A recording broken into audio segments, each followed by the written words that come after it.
Salut les amis, j'espère que vous allez bien. Oh, j'espère que vous vous portez bien parce que moi je vais super bien ce soir. Vraiment, j'ai assisté à un très bon match du Barça. Même si le score ne révèle vraiment pas ce match, mais c'était un très beau match, vraiment un très beau match. Une large domination du début jusqu'à la fin du match.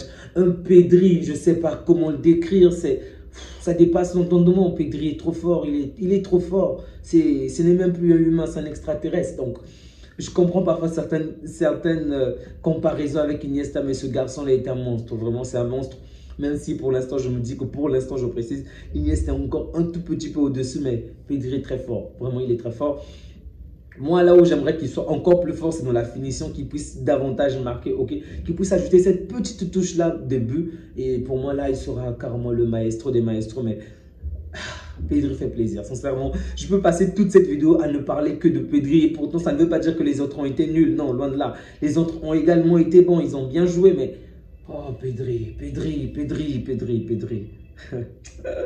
Non. Après, comme ça, on le compare à un certain joueur du Real, qui est certes bon dans les dernières lignes, qui se positionne très bien, qui est plus jeune que lui, je crois, d'une année, qui est un bon joueur, je le précise, l'anglais dont vous connaissez déjà, mais il n'y a pas comparaison, il n'y en a pas. Il n'y en a pas. Pedri fait rêver les gens, ok. Bellingham marque. Bellingham fait de belles courses, de belles passes. Mais Bellingham ne te fait pas lever de ta chaise ou il ne te fait pas crier à pleine voix. C'est ça, mon frère. Vraiment. Oh, Pedri. Non, les amis, on a gagné ce match contre Mallorca et je suis vraiment content déjà par rapport à ce classement. Si Dieu le permet, je mettrai le classement. Et par rapport à ce qui s'est fait, ok? Tenez-vous compte, on a tiré 40 fois et 13 tirs cadrés. Vous pouvez vous dire que c'était mal tiré. Non, c'était des puissants tirs. Et bien évidemment, on aurait pu faire mieux en termes de tirs cadrés. Mais c'était des puissants tirs. Mais il y avait une défense tellement solide. Un gardien tellement bon. J'avoue, ce gardien m'a épaté. Si le mec joue comme ça toute la saison, mais à vrai dire, s'il est comme ça toute la saison en Liga, je ne vois pas les matchs du Mallorca, mais s'il joue à cette intensité, il réalise autant d'arrêts, mais donnez-lui le titre de meilleur gardien de la Liga, sincèrement. Waouh, il a fait un très bon match. Il a fait un très bon match. Là, si c'était en Ligue des Champions, vraiment, il aurait intéressé tous les grands clubs, sincèrement. Il a fait de bons arrêts. Et moi, il me donnait tellement la colère. Roman, je sais pas, Roman. Vraiment, des actions où tu dis, la balle va rentrer. Le mec, tu as l'impression qu'il est suspendu dans le vide. Il a la main, il a le pied. Et même l'action contre Yamal, normalement, à cette occasion, en fait, lorsqu'on arrive autant si proche du joueur, le gardien tombe, il baisse, mais lui, il est resté pratique, pas debout, mais à moitié debout. Et jusqu'à la fin, il n'a laissé aucune ouverture à Yamal. Et du coup, le tir de Yamal est passé pour du n'importe quoi, alors que c'est le gardien qui était tellement bien positionné. Oh, j'ai vu Yamal poser les mains sur la tête. Je dis, oh petit, tu méritais tellement de marquer avec tout le match que tu as fait. Et Yamal également fait un bon match, hein. Mais vraiment, oh... Et jusqu'à la fin, ce match m'a gardé le suspense. J'attendais juste, arbitre siffle la fin, mon frère. Arbitre siffle la fin. Je ne veux pas d'une petite erreur de Martin, surtout lorsqu'on l'a fait rentrer. Oh, j'étais en colère. Je craignais qu'il fasse encore du n'importe quoi. Heureusement pour lui, il n'y a rien eu, ok? Et là, on revient sur ce que j'avais dit la fois dernière. Mettez-nous Hector Ford. Et on l'a encore vu aujourd'hui. Depuis le début de la saison, Hector Ford est largement, je dis bien largement plus fort.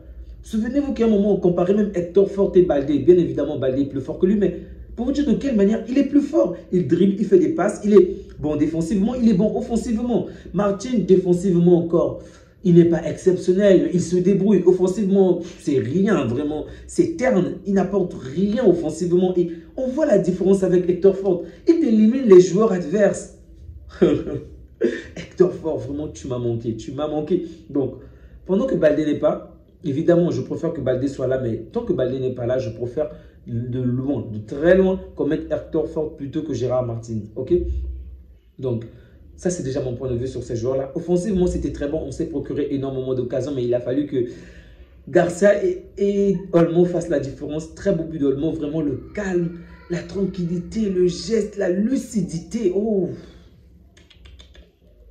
top, vraiment top. C'était très beau.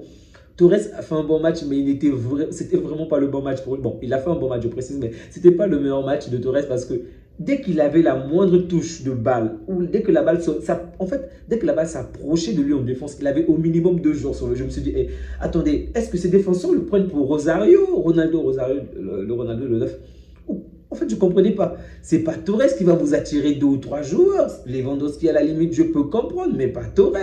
Mais semble que c'était très très bien de leur part et on a souffert. On a vraiment souffert. Je ne vous parle pas de souffrir avec la possession parce qu'il n'y a pas eu match. En toute sincérité, il n'y a pas eu match. C'est vrai qu'en début du match, ils ont réussi à se procurer 2 ou 3 occasions dangereuses, mais après, on les a éteints. Du début jusqu'à la fin du match. Je crois qu'à un moment, la possession était au moins de 80 à 20 à un moment du match. Pour vous dire de quelle manière il n'y a pas vraiment eu match. Donc, rendez-vous compte qu'on a 40 tirs de notre côté, 4 de l'autre côté, soit 10 fois plus de tirs. C'est pas possible. 10 fois plus de tirs que l'adversaire. Ils ont 0 tir cadré. On a 13 tirs cadrés de notre côté. Donc, pendant le match, on avait mis une perf des gardiens. On mettait 13 tirs, je crois, arrêtés ou 13 arrêts décisifs du gardien adverse, Roman. Et de l'autre côté, Chesney, c'était 0. Tu pouvais te dire que tu vois, Chesney est nul ou quoi. Alors que non. Ils n'ont juste pas réussi à toucher Chesney. C'était un match vraiment calme. À la limite, qu'on apporte un petit thé et il aurait passé son match au calme. Vraiment, c'était un match plaisant, plein de suspense jusqu'à la fin. J'aurais préféré qu'on marque beaucoup plus. Mais bon, sincèrement, ce match méritait au moins 4 ou 5 buts. Vraiment 4 ou 5 buts. Mais ils avaient un bon gardien, ils avaient une défense solide et ils ont vraiment fait le nécessaire. Les amis, je ne vais pas rentrer en détail parce qu'il y a tant de choses à dire concernant de nombreux joueurs. Si j'étais à plein temps sur YouTube, ça serait le lendemain, j'aurais certainement fait une vidéo consacrée encore à ce match. Mais je n'ai pas tout ce temps, malheureusement. Mais en tout cas, une chose qu'il faut déjà retenir, c'est que les remplaçants, ceux qui n'ont pas l'habitude de jouer, aujourd'hui, ils ont joué et ils ont été très intéressants. Là, je parle principalement de Ansu Fati. C'est peut-être ma déception de la soirée. J'aurais vraiment souhaité qu'il marque. Et on a vu de quelle manière il s'est donné à fond pour marquer, malheureusement pour lui. Le gardien adverse n'a rien laissé passer. Les défenseurs n'ont rien laissé passer. Donc, Ansu Fati qui a fait un très bon match. C'est pas la peine de parler de Yamal parce que Yamal, c'est Yamal en fait. Olmo qui a fait un bon match, mais Olmo également, ce n'est pas le joueur à remettre en cause. Gavi a fait un très très bon match, vraiment un très très bon match.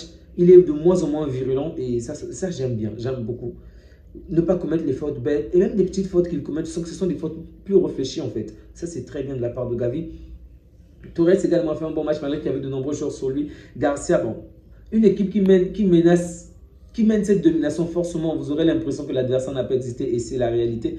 Donc, au lieu de citer chaque joueur les uns après les autres, je dirais que dans l'ensemble, le collectif était très bon. Le collectif était très bon. Même Araujo n'a pas commis des erreurs, même des moments où il pouvait commettre des erreurs parce que l'adversaire était vraiment en force.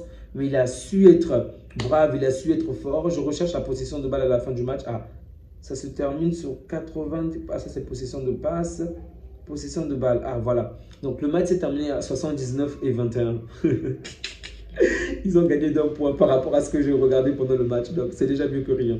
Donc, tous les domaines, on les a éclatés. On a eu 12 corners. Eux, ils en ont eu que 2. Donc, comme je vous ai dit, il n'y a vraiment pas eu une réelle adversité. Même si c'était plutôt... Et si le match se terminait sur un score de parité ou même d'une défaite de notre part, ça devait être un hold-up parce que c'est nous qui avons manqué la dernière touche, nous avons manqué le dernier geste parfait pour marquer. Mais sinon, dans l'ensemble, que ça puisse être défensivement, en termes de milieu sur la médiane, ou notre milieu, ou même encore offensivement dans le cas adverse, on a maîtrisé complètement ce match. C'est juste le petit geste de la fin qu'on ne parvenait pas à déclencher pour vraiment mettre fin à ce match.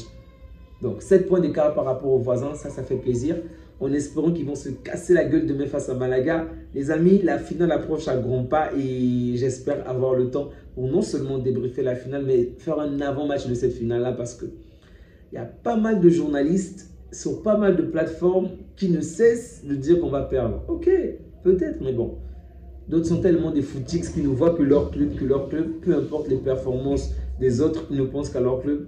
Dans tous les cas, c'est pas grave. C'est un match qu'on va aborder comme tous les autres, ou du moins avec une certaine colère, une certaine haine. Vous savez, le maillot blanc, là, il doit constamment prendre des buts et j'espère qu'on va les éclater, vraiment les éclater. Mais on va déjà se concentrer par rapport à la journée de demain face à Malaga. Espérons que les voisins apportent un maximum de points. La défaite, ça serait parfaite, mais même un match nul, je prends, les amis. Les amis, prenez bien soin de vous ainsi que des vôtres et que Dieu vous garde. Ciao.